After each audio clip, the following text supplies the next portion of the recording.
Hi, this is Dr. Gregory Sadler. I'm a professor of philosophy and the president and founder of an educational consulting company called Reason.io, where we put philosophy into practice.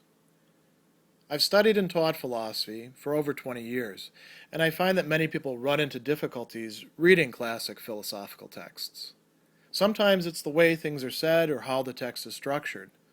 But the concepts themselves are not always that complicated, and that's where I come in. To help students and lifelong learners, I've been producing longer lecture videos and posting them to YouTube. Many viewers say they find them useful. What you're currently watching is part of a new series of shorter videos, each of them focused on one core concept from an important philosophical text. I hope you find it useful as well. Mill is one of these thinkers who's defending his favored approach. By the time that Mill is on the scene, people have been making arguments saying utilitarianism is a bad thing. That's how you can tell that something's really caught on, by the way. That other people think that they need to knock it down. If they don't see it as a threat, they don't criticize it usually. So Mill is going to make a claim that all these other moral theories that are available as options for figuring out what's right and wrong, good and bad, how we ought to behave, what a full life looks like, how we ought to order the goods in our lives, all those sorts of things, what kind of people we ought to be. He's saying that all of them, when you look at them closely enough, insofar as they are moral theories, they boil down to utilitarianism. That's a pretty big claim, isn't it?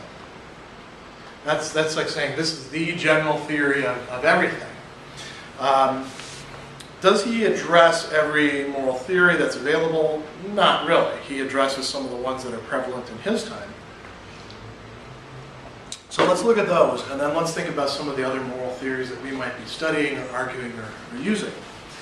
He talks about what he calls the intuitive theory.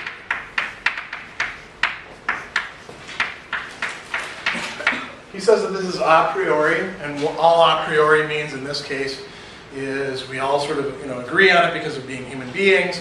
It doesn't come to us from experience. It's sort of born into us. It's part of our hardware, so to speak. And we're going to look at things this way. And the intuitive theory says that something like this. We just know what right and wrong are. We just have a sense for it. There's different variations on this. Some of the people doing evolutionary biology stuff these days are making claims kind of like that. The vocabulary sometimes changes so that we speak less in terms of sympathy, which was a very popular word back then, and more in terms of empathy. That's the popular word these days. The basic idea is that we have some sort of moral sense. And I think that some people have brought up conscience during these classes. Some people's versions of what conscience looks like would be like this. You just know what's right and you just know what's wrong. You can just sort of look at things. Now, that's a tough sell to begin with, because if that's the case, how do people end up doing bad things? Maybe they ignore what their sense is telling them, or they get mistaken sometimes about what their inner voice is saying. Mill says, insofar as this theory is actually getting anything right, it's going to look pretty much like utilitarianism, like the greatest happiness principle. Think about some of the things that your inner voice, if you buy into this sort of thing, or your sense of right and wrong, without you having to think about it, would tell you are good, and things that it would tell you are bad. So you're presented with an opportunity to steal something. And it's something that you'd really enjoy having. You would get pleasure from having this thing. And at the same time, it belongs to somebody else. And they probably would be pretty hurt by you taking it. It's not just a little candy bar or something like that. Maybe it's a laptop, right? Imagine if somebody, how many of you have laptops? Or use laptops? Okay, so almost everybody. How much would you lose if somebody stole your laptop? Do you back things up regularly on an external hard drive or in Dropbox? No? After you lose a couple things, the computer crashes, you start doing that because you lose so many valuable things. Imagine if somebody took, even with mine backed up, if somebody took my laptop, I would be like put out for a lot of things because it's invaluable to me. I use it for so many different functions. Now, you know, how do you know it's wrong to steal somebody else's laptop? Let's think about things in terms of this intuitive theory. Yeah. I guess you can go back to empathy, like you know what it's like to have something stolen from you. Okay. Now, what are you empathizing about? Are you empathizing about the sense of rage that would come with it? Probably not. I would be furious, so I'm sure somebody else would be furious. When we talk about empathy, we mean like feeling what somebody else would be feeling.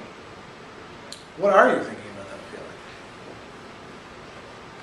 feeling? Yeah. A sense of loss. Okay, sense of loss. Anything else? Loss is a kind of pain, isn't it? It's painful to lose things. And you know that you would be causing somebody else pain. Now, that doesn't get you that far, though. How do you know that it's wrong to cause other people pain? What if you get into that? Just go steal everybody's laptops then, I suppose. Well, you know, you would need something. Here's what Mill is saying. You would need something like utilitarianism, like the greatest happiness principle, which says we ought to try to create the greatest amount of happiness possible overall, you know, pleasures instead of pains. You'd need something like that to give you that extra step, wouldn't you? Because somebody can say, yeah, I steal your laptop. I know exactly what you're going to feel. That's exactly why I'm stealing your laptop. In order to get the idea that that's wrong, we need something else coming in and giving us information. Maybe this intuitive sense would do that. How do you know that saving the drowning child is the right thing to do? You know, without having to sit there and make a T-chart. Well, if I jump in with my clothes on, I'm going to have to take it to the dry cleaners. You know, the child's all the way down the river by that point, going over the dam. How do you just know? Well, you know, Mill is saying you rely on something like this to figure that out. You know, you guys are all familiar with the trolley problem, this infamous trolley problem? Yes? No? Yeah. Is that really more like intuitive, or is that more like the fact that we value like human life? Well, if you buy into this intuitive theory, then we just would value human life, right? That would be one of our intuitions. And then, but if you're a utilitarian, you'd say, well, we value human life because humans can feel pain and pleasure, and we want them to have as much pleasure as possible, or as little pain or harm. Trolley problems would be something that might call for this sort of thing. Trolley problem works like this. There's a trolley, it's on a track, it's going real fast.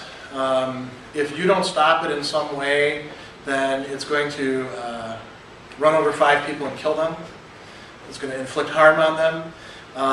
The only way that you can stop it, there's different variations, is by pushing like a big fat guy off of a bridge onto the tracks, or sometimes it's you have to send a trolley going a different way and it kills somebody else.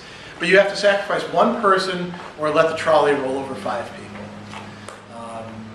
What do you do in that sort of situation? Do you have to think about that? Or do you sort of automatically say, 1 versus 5, I'm going to pick the 5? If you do, then you'd be a utilitarian. Utilitarians shouldn't have any problem with that one. Because obviously greatest happiness, right? 5 people, saving 5 people is better than saving 1 person. And that could be something intuitive, but if it is, Mill is saying it's going to really be based on this. He also talks about what he calls the inductive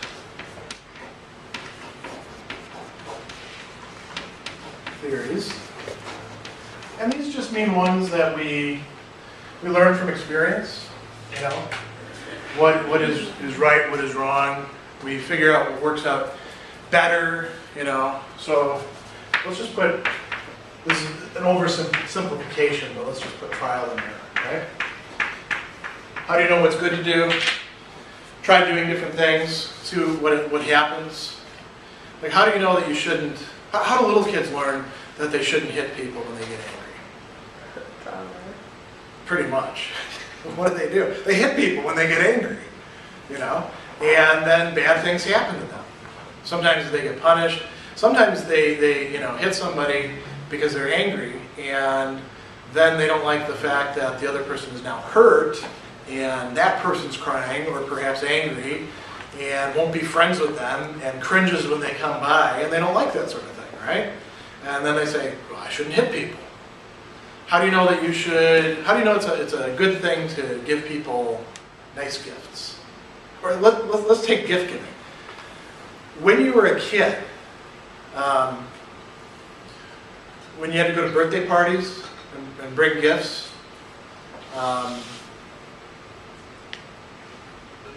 just imagine like you wanted that gift. You were given the option of like, maybe I'll keep the good gift and I'll give them the crap gift. How do you learn that that's not what you want to do? That really you ought to sacrifice? Or how do you learn if you have to pay for it yourself? If I'm going to give somebody a gift, I should give them a gift that they would actually like and be willing to spend the money on it, rather than just buying the first thing I can see at the gas station. How do you figure that out? Well, you try it out. See how that works out for you. See whether that person wants to be friends with you after a while. Does it continue?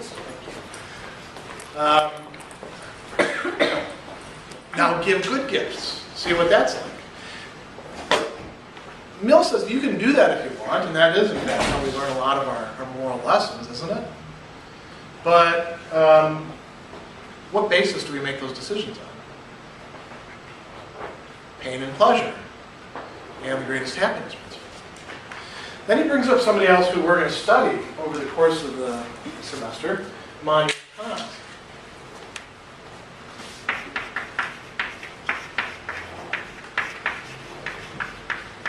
Now let's just call this, and again, oversimplifying, let's just call this duty for its own sake. You should, according to Kant's theory, your motivation for doing the right thing ought to be doing the right thing, not that anything good in terms of consequences comes out of it. You know it's the right thing because you can actually perform certain tests on the action that you're going to do. You can say, could I will that this action that I'm engaging in be a universal law of nature, so everybody ought to do this. Everybody ought to behave in the same way. It's universalizable. Can I actually will that? And Mill points out a problem that a lot of people have brought up with Kant's views, which is that once you actually start looking at his justifications, it does seem like he does bring consequences in there. Like, how do you know that you shouldn't live in a world that you ought not, say, hit people when you're angry? That being angry is not a justification for hitting people. Well, you could try to universalize it. Everyone, when they're angry, shall hit the person who angered them. Does that make sense to will that sort of universe? Should we universalize that? So every time that a student, like for instance, you don't do your assignment on time, you make me angry. I should hit you. Does that make sense? I don't think it even makes sense. But let's say it does. Let's say we could imagine a world like that. I say something in class you don't like, you get up, hit me. It'd be a very strange class. But let's say that becomes the norm, right? Every time anybody gets angry, we hit them.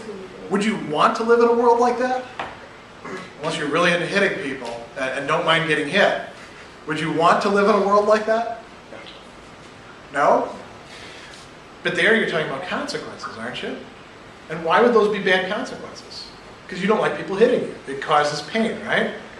And even if you get off on hitting people like some people do, like I think maybe the cast of Jackass probably, they'd probably go for a world like that. Or their female equivalents, the Rad Girls, who haven't had a show for a long time. They might get into that, but really most people wouldn't, because it's painful to get hit. And it's even painful to hit people after a while. And it might estrange us from each other. And, you can think of all sorts of bad consequences that would be evaluated by the greatest happiness principle.